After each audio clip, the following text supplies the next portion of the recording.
Hi hello friends welcome to all. So இன்றைக்கி அந்த video பதிவில் என்ன பார்க்க போகிறோம் அப்படின்னு பார்த்தீங்கன்னா, நம்ம 6th ஸ்டாண்டர்ட் தமிழ் நியூ புக்கில் வந்து இயல் 5 வரைக்கும் டெஸ்ட்டு கம்ப்ளீட் பண்ணிட்டோம். ஸோ நிறைய பேர் வந்து டெஸ்ட்டை வந்து ரெகுலராக அட்டென்ட் பண்ணி உங்கள் மார்க்கையும் வந்து என்ட்ரி பண்ணிகிட்டு இருக்கீங்க. ஸோ இன்றைக்கி வந்து இயல் 6 அந்த டெஸ்ட்டுக்கான கொஷின் பேப்பர் தான் வந்து எப்படி டவுன்லோட் பண்ண போகிறோம் அப்படிங்கிறத சொல்ல போகிறேன். ஸோ அதுக்கு முன்னாடி நம்மளுடைய இந்த டிஎன்பிஎஸ்சி குரூப் 4 ஃப்ரீ பேட்சில் நீங்கள் இன்னும் ஜாயின் பண்ணாமல் இருந்தீங்கன்னா நம்ம சேனலை சப்ஸ்கிரைப் பண்ணிவிட்டு டிஸ்கிரிப்ஷனில் டெலிகிராம் சேனல் லிங்க் இருக்குது, மறக்காமல் ஜாயின் பண்ணிக்கோங்க. ஸோ அதே மாதிரி நான் கொடுக்கக்கூடிய ஒவ்வொரு டெஸ்ட்டையும் வந்து படிச்சுட்டு ப்ராப்பராக வந்து டெஸ்ட்டை வந்து அட்டன் பண்ணி பாருங்கள். ஸோ இந்த இயல் 6ல் பார்த்தீங்கன்னா டோட்டலாக வந்து உங்களுக்கு ஒரு 50 கொஷின்ஸ் வந்து இருக்கும்.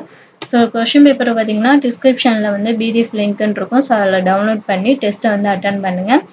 ஸோ அதை டிஸ்கிரிப்ஷன்லேயே பார்த்தீங்கன்னா ஆன்சர் கீயும் இருக்கும். ஸோ டெஸ்ட்டை நீங்கள் எழுதி முடிச்சதுக்கப்புறம் ஆன்சர் கீயை டவுன்லோட் பண்ணி ஆன்சர் கீயை வந்து செக் பண்ணுங்கள். செக் பண்ணி முடிச்சதுக்கப்புறம் நீங்கள் 50 கொஷனுக்கு எத்தனை கொஷின் கரெக்டாக ஆன்சர் பண்ணியிருக்கீங்க அப்படிங்கிறத மறக்காமல் கமெண்ட் பண்ணிடுங்க. ஸோ நான் சொன்ன மாதிரி நம்மளுடைய இந்த ஃப்ரீ டெஸ்ட் பேட்சில் ஜாயின் பண்ண விருப்பப்பட்டீங்கன்னா சீக்கிரம் ஜாயின் பண்ணி எல்லா டெஸ்ட்டையும் வந்து படித்து எழுதி பாருங்கள். ஸோ இந்த வீடியோ பிடிச்சிருந்துச்சுன்னா ஒரு லைக் பண்ணிடுங்க. மறக்காம நம்ம சேனலை சப்ஸ்கிரைப் பண்ணிடுங்க. Thank you to all.